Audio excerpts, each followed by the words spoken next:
Isaac Nonya is our correspondent from the Savannah region. From the Savannah region,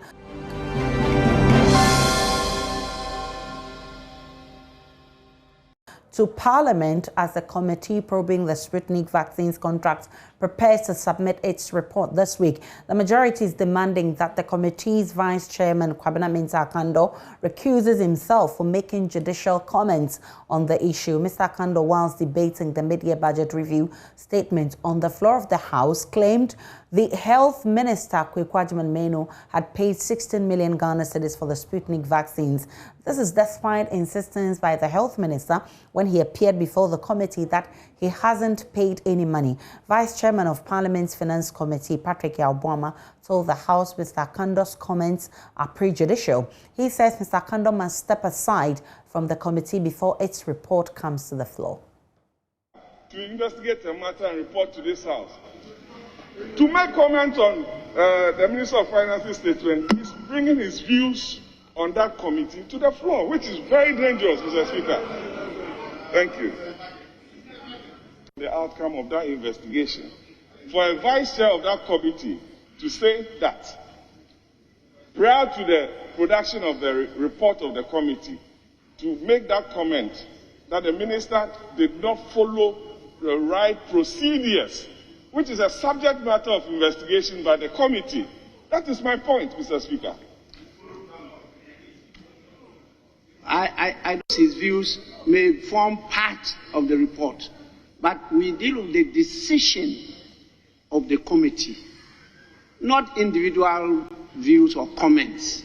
It's a decision of the committee that carries weight on the floor. And so an individual comment cannot be prejudicial to the report of the committee. You are entitled to, but please, your last sentence. The minister I didn't say concluding. I say your last sentence. The minister has blamed almost everything, the economic woes, on COVID. Mr. Speaker, the figures and the facts do not support so. Mr. Speaker, if you look at the growth of this economy.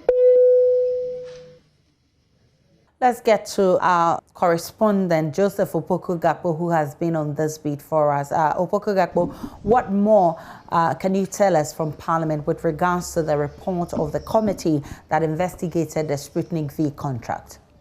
And she's managed to drop. Hello, Gakpo.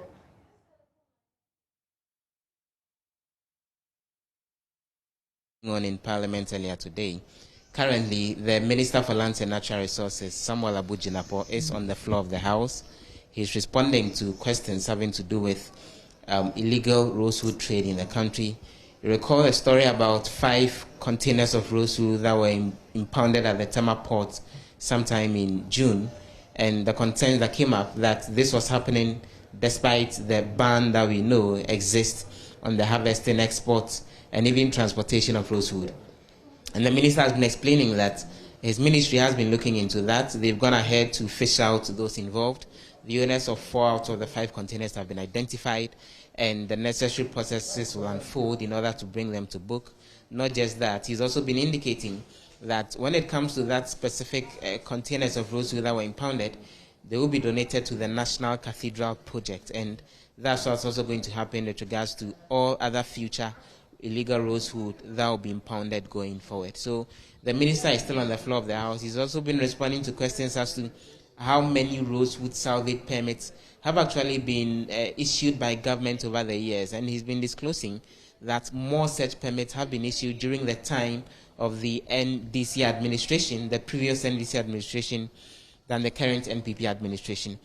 To move on to other things that has been happening on the floor of the House, there's been a conversation on what exactly is going to happen with the Sputnik vaccines contract probe. We know that that committee has completed its report.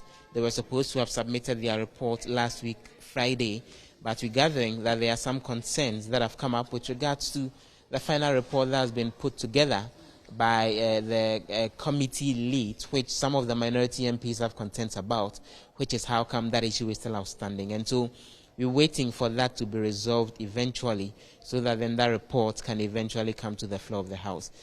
Just 2 other final things that has been happening today.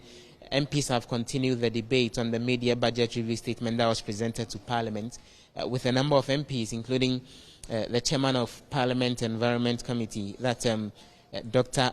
Mafo Emmanuel, all contributing to the debate. So that as well has been unfolding, and for now, we're waiting for a final green light on when exactly the anti-LGBTQ bill, as it's come to be called, will be laid. It's tabled for today, but it's not got into its turn yet. It's been skipped for other businesses to be done, but we're waiting so that then, even as the House continues to sit, even later into the evening, we're waiting for when that particular bill will eventually be brought to the House for the necessary approval. Joseph Opoku Gakpo is our man in Parliament. Our